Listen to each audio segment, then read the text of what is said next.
Bienvenue à toi, cher auditeur, pour un nouveau podcast, nouveau format chez Indescience.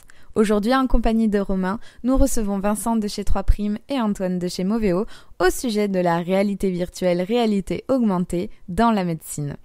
Avant de commencer, nous allons tout d'abord écouter leur parcours scolaire respectif car nous savons que cela t'intéresse fortement. Puis nous verrons les applications de cette technologie au sein de la santé. Parfait. Antoine, Alors, moi j'ai commencé il y a longtemps après mon bac à faire une prépa scientifique classique PC. J'ai enchaîné avec une école d'ingé à Grenoble qui s'appelle maintenant FELMA. Et ensuite, après, je suis passé brièvement en master spécialisé à HEC. J'ai travaillé un petit peu au ministère des Finances 2-3 ans. Et après, je suis allé dans une PME qui s'appelle Aragon, qui fait un logiciel de ressources humaines. Et après, j'en ai eu marre de tout ça, donc j'ai tout envoyé balader et j'ai passé un concours qui s'appelle Concours Passerelle et je suis rentré en 3e année de médecine en D1 à l'Université Paris-Descartes où je suis actuellement externe et je passe l'ECN l'année prochaine. Voilà. Ouais, on est sur deux parcours pas très académiques. Moi, je travaille aussi dans la santé, mais je viens pas du tout du monde de la santé à la base. Moi, j'ai fait des études en sciences politiques à Paris. J'ai commencé par faire du journalisme, puis de la finance. Et je travaillais dans un fonds d'investissement qui a investi chez 3Prime, la société pour laquelle je travaille aujourd'hui. Ouais, c'était une époque où moi je cherchais à rejoindre une start-up dans le monde de la santé. Et les choses se sont faites comme ça. Voilà, et j'ai rejoint l'équipe au tout début, il y a 4 ans, on était une petite dizaine. Et puis j'ai pris des responsabilités en même temps que la boîte. Et aujourd'hui je suis directeur innovation et je m'occupe avec Sébastien de la partie réalité virtuelle médicale chez nous. Et du coup, c'est pas trop dur d'être dans le domaine de la santé alors que du coup, vous n'aviez pas les bases ? Eh bien, il faut apprendre, il faut pas mal de curiosité. Ouais. Après, moi, c'est ça ce qui me motive aussi dans mon boulot aujourd'hui, c'est que j'ai toujours quelque chose de nouveau à comprendre. Et puis, non, avec de la curiosité, ça passe. Le parcours académique c'est important, mais c'est juste un moule. Après, le reste de notre vie, on va continuer à apprendre, à évoluer et je pense que c'est ça le plus important, plus que le parcours académique en lui-même. Ouais, et puis moi, dans mon boulot aussi, j'ai un rôle de traducteur, je dirais, au sens où je travaille avec des développeurs, des tech artistes, des gens qui viennent d'un monde bien particulier qui est le monde du jeu vidéo, qui est très très éloigné du monde des médecins. Et puis de l'autre côté de la chaîne, il y a les médecins, les professionnels de santé, qui eux aussi sont dans leur bulle, entre guillemets. Et moi, mon métier, c'est de faire le pont entre ces deux mondes et de faire en sorte que ces gens se comprennent et travaillent ensemble. Et finalement, ne pas être issu d'un de ces deux mondes, c'est un atout. Parce que du coup, j'arrive à trouver les mots pour discuter avec un développeur de mastocite et avec un médecin de frame per seconde. Et d'ailleurs, du coup, la réalité virtuelle, elle a d'abord été développée sur les jeux vidéo. C'est une innovation qui nous vient de l'industrie du jeu vidéo. Et du coup, pourquoi vous pensez que ça arrivait aussi tard dans le monde de la santé ? Antoine, Alors sur la partie réalité virtuelle elle-même, je suis pas sûr que ça arrive vraiment aussi tard, parce qu'au final, même dans le jeu vidéo, on est au tout début là.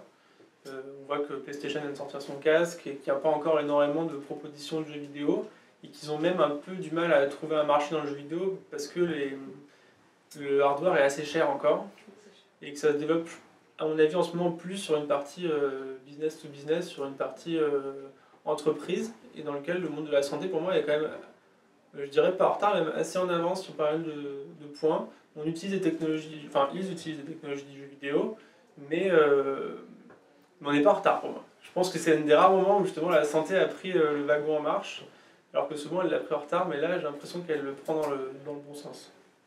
D'accord.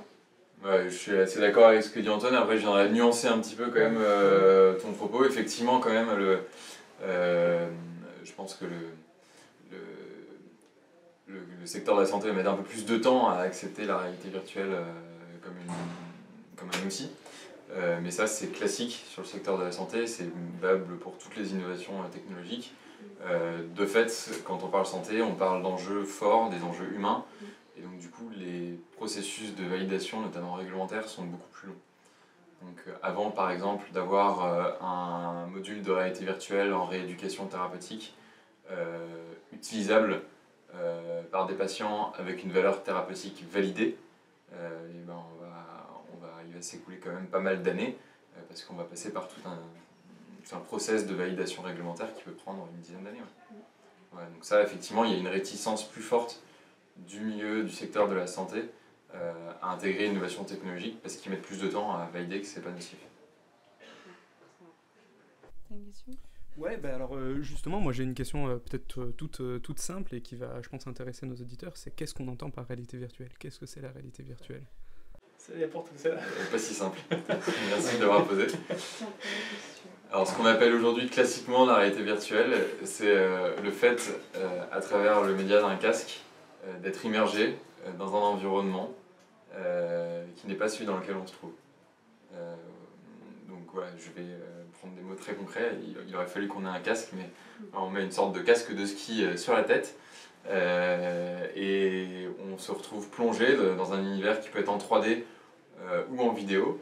Donc on se trouve dans un univers qui n'a rien à voir avec celui dans lequel on est. Alors on va prendre un exemple qui est lié à la santé, mais on peut prendre un casque, le mettre sur la tête et on se retrouve dans un bloc opératoire. On peut regarder tout autour de nous, c'est comme si on y était. On est le chirurgien par exemple dans le bloc opératoire et on va pouvoir se balader dans le bloc.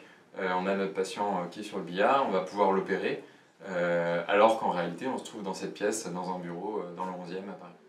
Voilà, donc la réalité virtuelle, c'est vraiment ces outils, ces casques qui permettent de se projeter dans des environnements. Non, mais surtout que c'est un mot qui est utilisé vraiment tout le temps et pas pour parler de la même chose à chaque fois en fait. Donc je pense qu'il y a un petit problème de vocabulaire encore dans le grand public pour comprendre ce que c'est, qui reste à définir et à approfondir. Parce que pour nous, en tout cas, quand nous on parle de réalité virtuelle, c'est vraiment ça, c'est le casque, essayer de plonger dans un univers qui n'a rien à voir avec celui dans lequel on est physiquement. En fait, on va distinguer deux choses, c'est important effectivement, on va distinguer la réalité virtuelle qui est le fait d'être plongé dans un univers recréé, et la réalité augmentée qui est de superimposer de l'information à ce qu'on voit. Donc la réalité augmentée, ça va être par exemple les Google Glass, vous avez tous dû en entendre parler plus ou moins, c'est des petites lunettes qu'on ajoute, et donc là quand je regarde autour de moi, sur mes petites lunettes, je vais avoir de l'information qui va se rajouter. Donc là on est vraiment dans de la réalité augmentée. Pokémon Go, c'est de la réalité augmentée. Je fais apparaître une information en plus dans l'environnement, un Pokémon qui surgit de derrière la chemise d'Antoine. Voilà. Et la réalité virtuelle, pour le coup, on ne voit plus le monde qui nous entoure. Et du coup, tout à l'heure, vous parliez qu'on peut devenir un chirurgien. Donc, est-ce que vous avez pour vocation de créer justement des applications qui immergeraient un étudiant, on peut imaginer, en tant que chirurgien pour se former ? Oui, enfin, c'est un de nos métiers. Alors peut-être du coup introduire un petit peu ce qu'on fait nous chez 3Prime, et puis Antoine, tu parleras de Moveo aussi. Notre métier ici, de manière très générale, très large, c'est d'utiliser le digital, d'utiliser l'innovation digitale en fait, pour faire des outils pour les professionnels de santé, donc pour les médecins et pour les patients, pour l'éducation thérapeutique. On a une branche du coup spécifique dédiée à la réalité virtuelle. Voilà, on est des gens, à part moi, avec une formation scientifique, par exemple comme Sébastien qui est là aujourd'hui, qui nous écoute, qui est pharmacien, donc des gens qui vont faire fonction de traducteur, un peu de pont dont on parlait tout à l'heure. On a des médecins avec qui on collabore sur une base régulière, donc Antoine par exemple ici, l'Institut Moveo avec qui on bosse sur la partie chirurgicale. Et puis on a des développeurs, des voir en arrière-plan, voilà, des gars qui sont dans le milieu du jeu vidéo et qui ont des compétences spécifiques sur la réalité virtuelle. Une petite équipe d'une quinzaine de personnes, et cette équipe, son but c'est de développer des modules en réalité virtuelle à destination des médecins ou des patients. Donc on a plusieurs types de modules. On a ce qu'on appelle de l'exploration physiologique. Là on met un casque Et on se retrouve dans le corps humain et on va explorer la physiologie du cœur, la physiopathologie de la cèpe, voilà. Donc ça c'est une première catégorie de modules. On a une deuxième catégorie de modules qui regroupe des applications métiers, vraiment des applications de rééducation. Donc là on est sur des outils qui sont pour le coup thérapeutiques, en psychiatrie, on travaille sur les phobies, sur la schizophrénie, en ophtalmo pour des patients qui ont des patients basse vision, on va faire des parcours de rééducation. Et puis on a un troisième champ d'application, une troisième catégorie sur la simulation chirurgicale, plus particulièrement sur la simulation chirurgicale en orthopédie. Et donc là on va effectivement venir plonger quelqu'un dans une salle de bloc et lui faire travailler une opération, un professionnel de santé, un interne, un étudiant, un externe qui peut s'entraîner à son opération avant de passer à une opération sur le cadavre, voire à une opération live. Donc quand tu dis que c'est actuellement en cours d'application, c'est en cours de développement ou c'est réellement utilisé au quotidien par différentes équipes, ou ce sont des équipes partenaires qui utilisent dans un but de développement? Là du coup donc, il y a plusieurs projets qui sont à des stades de développement différents. Pour l'instant, le plus loin dans lequel on a été, c'est utilisé dans les services en consultation, mais c'est déployé à l'échelle d'un seul service. Voilà, c'est pas encore déployé effectivement à l'échelle de plusieurs équipes. Donc actuellement, les personnes qui utilisent ces technologies, je peux dire ça comme ça, sont des personnes qui ont participé au développement et qui donc sont formées à l'utilisation. C'est ça, tout à fait.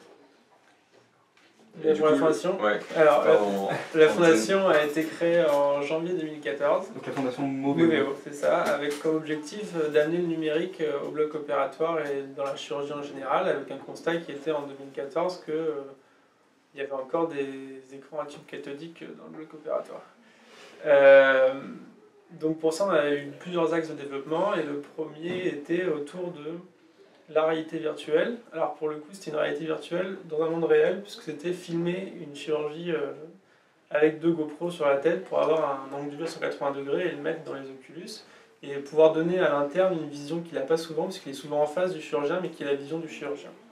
Ça, c'était le premier axe. Après, on a voulu aller plus loin, et pour aller plus loin, on a cherché des partenariats, et des partenaires nous ont cherché, parce que en l'occurrence, c'est 3Prime qui nous a contactés, et on s'est mis en contact pour aller un peu plus loin et pour faire un simulateur de chirurgie complet dans un monde pour le coup qui était 100% virtuel. Et c'est la démo qu'on a montrée en novembre autour du genou.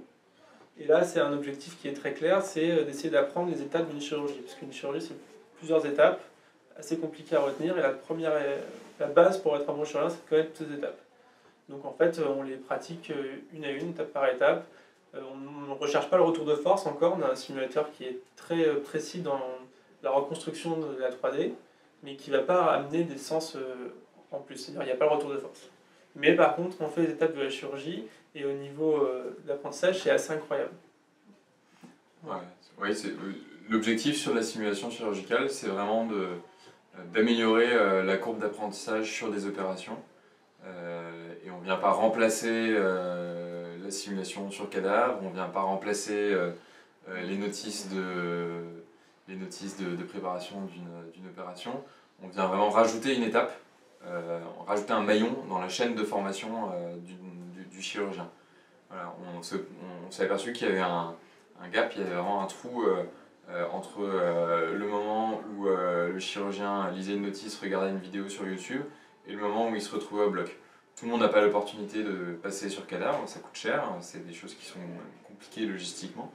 Et donc aujourd'hui, quand vous passez d'interne où vous tenez les écarteurs à chirurgien en train d'opérer, enfin Antoine en parlera mieux que moi, mais il y a un gap important en fait.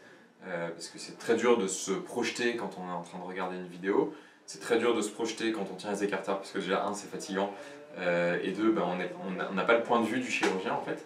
Et la réalité virtuelle permet ça en fait, elle permet d'avoir le point de vue du chirurgien et surtout de mémoriser les étapes. Donc sur des opérations qui sont longues, sur lesquelles il y a beaucoup d'étapes, l'enjeu il est pas tant dans l'apprentissage du geste. On ne va pas forcément être sur des gestes extrêmement techniques, voilà, pour percer le genou. Une fois que le gabarit est mis en place, il n'y a plus qu'à appuyer sur le bouton de la perceuse. Par contre, il faut être très à l'aise et très rapide et pas avoir de trous sur la succession, le déroulé de l'opération. Et la réalité virtuelle en chirurgie, ça permet ça. Ça permet de travailler autant qu'on veut avec des dynamiques qui sont celles d'un jeu vidéo finalement, hein, avec des dynamiques de score, de jeu et tout. Ça permet aussi l'erreur. Voilà, ce qui n'est pas possible dans une chirurgie, enfin, c'est en tout cas très dommageable dans une chirurgie de faire des erreurs. Là, on peut recommencer à volonté la chirurgie, parce que les étapes soient connues par cœur. Donc l'erreur est possible, on crée une sorte d'univers où l'erreur est pardonnable et l'erreur est... Donc le retour en arrière est possible? C'est-à-dire surtout qu'en fait, on peut recommencer indéfiniment la chirurgie. Donc dès qu'on se trompe, on peut la refaire jusqu'à qu'il n'y ait plus d'erreur. Ça change un peu le paradigme de notation, même pour le futur, parce qu'à l'heure actuelle, on a un paradigme de notation, par exemple, quand on est médecin, pour passer les partiels, on a tous 10. Et là, on pourrait peut-être plus aller vers quelque chose qui est, on veut tous avoir 20. Voilà. C'est-à-dire qu'on refait jusqu'à qu'on réussisse, en fait. Mais justement, toi qui es dans le devenir d'être médecin, est-ce que tu penses qu'un jour, la réalité virtuelle remplacera totalement l'apprentissage sur cadavre, par exemple? Est-ce que c'est possible? C'est pas l'idée. En tout cas, c'est pas notre idée, c'est pas du tout notre objectif. C'est juste de suppléer. C'est juste d'apporter une étape en plus, comme l'a dit Vincent. Une étape qui est, je pense, hyper importante et que la technologie nous permet maintenant, qui permettra d'aider le cadavre et le compagnonnage. Parce que c'est très important qu'on garde le compagnonnage en médecine, c'est une des pierres angulaires du système de santé français. Et je pense que c'est une étape en plus qui amènera une excellence en plus, en fait. Mais c'est pas quelque chose qui va remplacer, c'est vraiment un nouvel outil qui apparaît et qu'on va utiliser en plus à côté de ce qui se fait déjà actuellement, en fait. À l'heure actuelle, techniquement, quand même, la réalité virtuelle ne permet pas tout. Il y a des choses qui sont pas envisageables. Et donc, sur l'apprentissage du geste, qui nécessite un retour de force, qui nécessite une précision, en fait, un ressenti extrêmement fin, la réalité virtuelle ne permet pas du tout ça aujourd'hui. Quand on fait une simulation d'opération chirurgicale, on a des manettes et le retour de force, c'est des vibrations plus ou moins fortes. Ça n'a rien à voir avec le fait d'inciser la peau ou le fait de percer un os au bon endroit ou pas au bon endroit. Ouais, donc là-dessus, vraiment, c'est complémentaire de la chirurgie sur cadavre, ça ne remplace vraiment pas. Pour bien comprendre comment fonctionne ce simulateur, une chirurgie, alors j'imagine, hein, parce que je ne suis pas médecin, c'est fait de plein d'imprévus, de plein de situations qui... Bon, j'espère pas trop d'imprévus, hein, vaut mieux pas, mais j'imagine qu'il y a des situations auxquelles il faut s'adapter, des événements qui apparaissent comme ça un petit peu de manière aléatoire. Est-ce que le simulateur inclut ce genre d'événements qui peuvent se produire? Est-ce qu'on peut déclencher certaines choses? Alors, certaines complications, par exemple? Je pense que c'est tout le principe du serious game en médecine. Ça se fait beaucoup à l'heure actuelle sur mannequins, par exemple, où ils ont des mannequins très sophistiqués à Illumins, par exemple, à Paris Descartes, où on va recréer des situations un peu extrêmes à travers le mannequin et on va voir la réaction des personnes. Ça, je pense que c'est tout à fait réalisable dans le simulateur, mais c'est pas pour l'instant ce qu'on fait nous, mais à court terme, ça peut être assez facile à réaliser. C'est-à-dire, par exemple, si on a une opération qui se passe plutôt bien et tout d'un coup il y a un problème d'anesthésie pour le coup, on peut imaginer de montrer le problème au monitorage à l'anesthésiste et voir que lui, les choix qu'il ferait, comment il réagirait, et ça en réalité virtuelle, en adaptant très facilement les scénarios qui sont faits à l'heure actuelle sur mannequin. Donc c'est quelque chose qui est tout à fait possible, pour l'instant que nous on ne fait pas du tout, hein, mais dans un futur proche, avec des investissements suffisants, on peut tout à fait imaginer. Mais c'est pas pour l'instant ce qu'on fait nous. Voilà. Mais ouais, ce qui est intéressant, effectivement, c'est à l'intérieur d'une scène en réalité virtuelle, c'est de la 3D, hein, donc on écrit l'histoire qu'on veut, et effectivement, on peut tout à fait imaginer, il y a un poste de contrôle sur un module de réalité virtuelle, il y a le casque qui est relié à un PC, donc sur le PC, on peut contrôler des choses, et on peut tout à fait imaginer le superviseur de l'apprentissage qui déclenche, en appuyant sur une touche, une complication à un moment X ou Y. Du coup, l'étape d'après, ça pourrait être, on pourrait imaginer, de développer la robotique associée pour que de cette réalité virtuelle émane vraiment le geste final. Est-ce que c'est des choses auxquelles vous pensez? Est-ce que c'est des choses que vous faites ou que vous pensez faire? En tout cas, je ne sais pas pour vous, mais pour nous, non. Enfin, c'est vraiment notre métier, la robotique. Ouais. Nous, c'est clairement pas notre métier. Nous, ici, notre bassin technique, comme on dit dans le métier, C'est des gens, c'est des développeurs software, voilà, donc c'est des gens qui codent. On n'a pas d'ingénieur mécanique, donc on ne sait pas faire de la robotique. En plus en médecine, c'est des choses extrêmement pointues, qui prennent beaucoup de temps, qui sont généralement développées par des grosses boîtes qui ont les cycles de financement qui permettent de se lancer sur un développement à 5 ans, à 6 ans pour un nouveau robot. Voilà, nous ça en tout cas c'est pas dans notre vision stratégique. On est vraiment sur de l'apprentissage. Si on devait partir sur de la robotique, on serait vraiment plus sur le versant ce qu'on appelle medical device, donc faire des outils qui in fine permettent d'opérer, quoi. Et ça c'est pas notre... Ok. Et alors, moi j'ai une petite question par rapport à l'accueil que vous avez reçu dans le milieu médical et notamment le milieu de l'enseignement médical pour ce type de nouveaux outils. Finalement, moi j'envisage un peu l'enseignement de la médecine comme quelque chose de... Bon, je vois ça de l'extérieur, hein, quelque chose d'un peu... pas dans le mauvais sens, mais un peu old school, quoi, quelque chose... voilà, on imagine le vieux professeur de médecine qui, même si j'imagine que c'est pas du tout comme ça, c'est ma vision de l'extérieur. Est-ce que c'est facile auprès de ces professeurs, auprès des instances de l'enseignement en médecine, de faire accepter ces nouvelles méthodes ? Moi je trouve que oui, parce qu'en fait le médecin est quelqu'un en tout cas à l'hôpital, qui est soumis à beaucoup de contraintes, qui est très pragmatique et qui va, s'il voit le potentiel dans une technologie, il va essayer de l'appliquer. Le problème par contre qu'on peut rencontrer à l'hôpital, c'est que beaucoup de médecins ou de chefs de service ont été très déçus par le passage en informatique de l'hôpital, qui était très compliqué, notamment à la PHP, désolé Martin Hirsch. Mais notamment à la PHP où il y a encore des hôpitaux qui ne sont pas complètement passés en informatique, ça a été assez mal fait et parfois mal vécu. Donc là il y a une petite réticence à essayer d'aller combattre, mais la différence c'est que nous on ne va pas interagir avec leur façon de faire la médecine, on va juste rajouter une brique dans l'enseignement et ça ils sont assez positifs parce que ça ne va pas perturber leur quotidien. Donc je pense qu'il y a deux choses différentes, même si oui il y a parfois un vécu un peu compliqué avec l'informatique à l'hôpital. Ouais, vraiment sur la simulation chirurgicale, je suis tout à fait d'accord avec toi Antoine, l'apport est évident et les médecins sont très preneurs en fait, il n'y a pas de sujet là-dessus.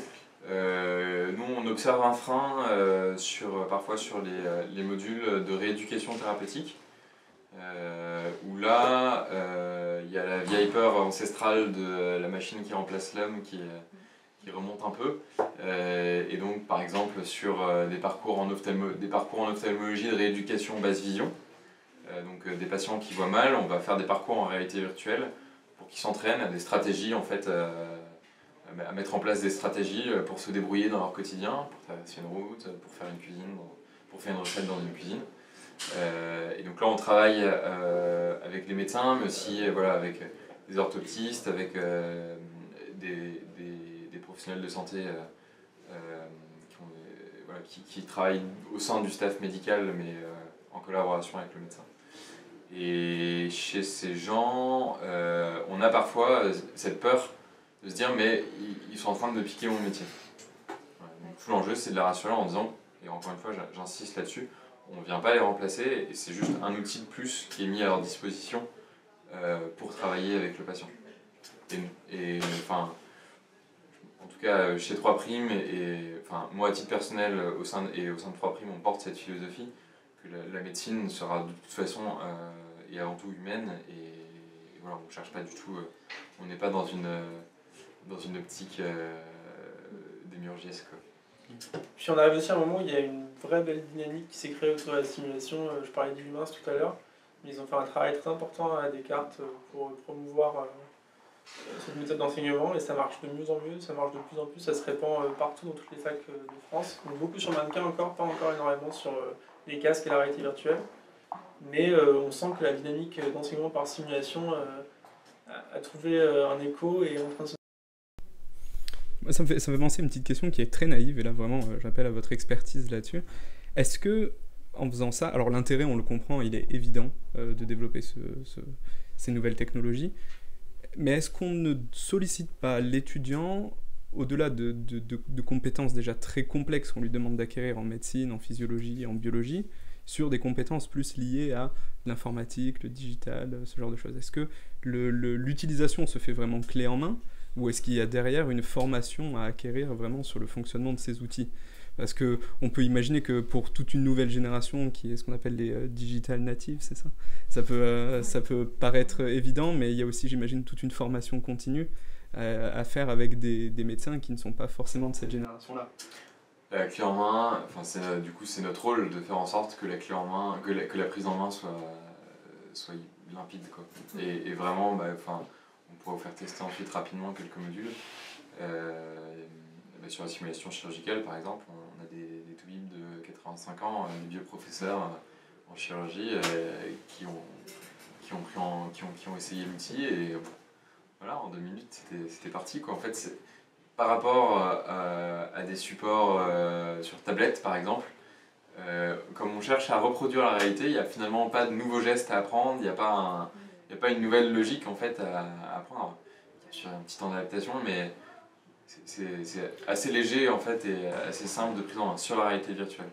Je pense que cette question se pose beaucoup plus, effectivement, sur des games sur tablette ou sur des solutions informatiques sur mobile, parce que là, il y a toute une génération qui n'est pas habituée à ça. Là, vraiment sur la question de la prise en main, c'est super simple. Après, il y a clairement une question. Ma question aurait pu être posée à l'inverse, c'est-à-dire qu'elle était vraiment très naïve. J'aurais pu demander si ces outils permettent un apprentissage plus facile du geste, justement, et des différentes situations, en fait. Parce qu'on pourrait aussi penser ça, on pourrait penser aussi que ces nouveaux outils sont intuitifs et on l'a dit tout à l'heure, il y a la transition entre la vidéo YouTube et le moment où on fait le geste. On a la vision subjective du chirurgien. Donc est-ce que ça facilite au contraire l'apprentissage ? Ah oui, en tout cas nous c'est notre conviction. C'est ce dont on croit, c'est que vraiment ça rajoute une expérience dans l'apprentissage et ça le simplifie beaucoup. Puis en plus ça amène d'autres choses que les livres. Voilà, je pense qu'en médecine on travaille beaucoup dans les livres, on passe énormément de temps à lire. Et là, ça apporte quelque chose de différent et qui fixe la mémoire parce que c'est quelque chose d'un peu unique en fait.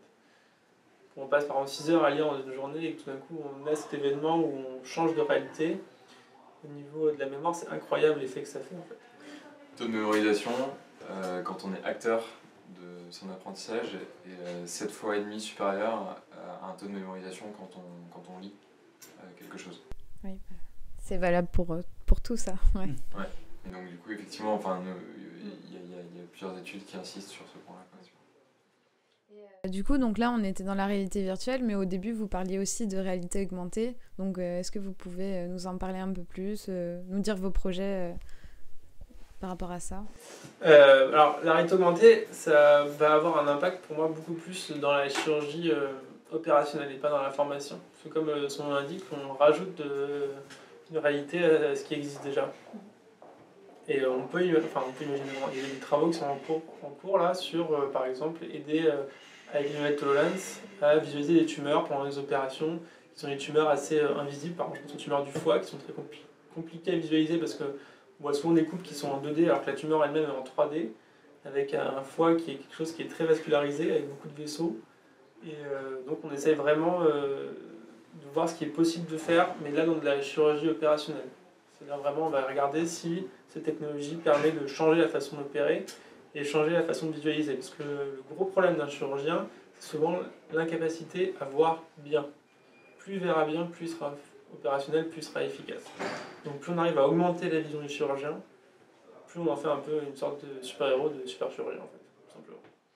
Okay. Et du coup, est-ce que vous arriveriez à nous expliquer quelle technologie, comment ces lunettes marchent pour la réalité augmentée en fait, en quelques mots? Non, sans dévoiler tous vos trucs. Non, de toute façon, on travaille avec Microsoft sur ces sujets, on a un partenariat avec eux. Donc on utilise les lunettes HoloLens, qui sont les lunettes aujourd'hui les plus puissantes sur le marché pour faire de la réalité augmentée. Et concrètement, vous avez des lunettes en fait, avec des verres transparents qui sont des écrans. sur lequel vous pouvez afficher de l'information. Et l'information qui s'y affiche, elle est calculée au niveau d'un micro-ordinateur qui est intégré dans le device, dans les branches de vos lunettes. Voilà, encore une fois, là c'est dommage, on en a à côté, j'aurais dû les prendre pour vous montrer à quoi ça ressemblait. Ce qu'il faut bien voir avec la réalité augmentée, il y a un potentiel énorme. Après, on est encore relativement limité dans la puissance de ce qu'on peut faire, de ce qu'on peut afficher en fait. Parce que plus on veut avoir on peut avoir des choses intéressantes à montrer, plus ça va nécessiter un calcul informatique important, qui va demander beaucoup de ressources informatiques. Et la taille de l'ordinateur qui est dans la lunette, forcément on ne doit être pas avec une unité centrale de 200 kg au niveau de l'oreille. Donc ce qu'on affiche dans des lunettes, c'est encore relativement simple en termes d'affichage. Après là il y a un début, il y a Microsoft là, qui a sorti une mise à jour qui permet d'utiliser en fait les ressources d'un PC, donc c'est le PC qui calcule et qui transmet en Wi-Fi l'information aux lunettes. Voilà, donc, voilà, je pense que progressivement le potentiel de cet outil est immense et progressivement on va avoir des choses super intéressantes. Voilà, effectivement pour l'instant l'application elle est plutôt B2B que B2C, c'est-à-dire ce ne sera pas demain qu'on aura tous des lunettes de réalité augmentée sur la tête. C'est qu'on se baladera dans la rue. C'est encore plus cher que les casques de réalité virtuelle. Et c'est encore plus balbutiant. Il n'y a pas non plus une concurrence surdéveloppée. C'est en train de venir. Mais c'est un potentiel énorme. En tout cas, si on parle juste de la santé et de la chirurgie, pour la chirurgie opérationnelle et pour l'amener au bloc opératoire, là, pour le coup, ça a un potentiel énorme. On travaille sur l'imagerie pour la réalité augmentée. Oui. Sur l'IRM par exemple. On va intégrer une suite d'IRM et plutôt que de la visualiser effectivement sur son écran, on la visualise sur les lunettes en la superimposant à un patient.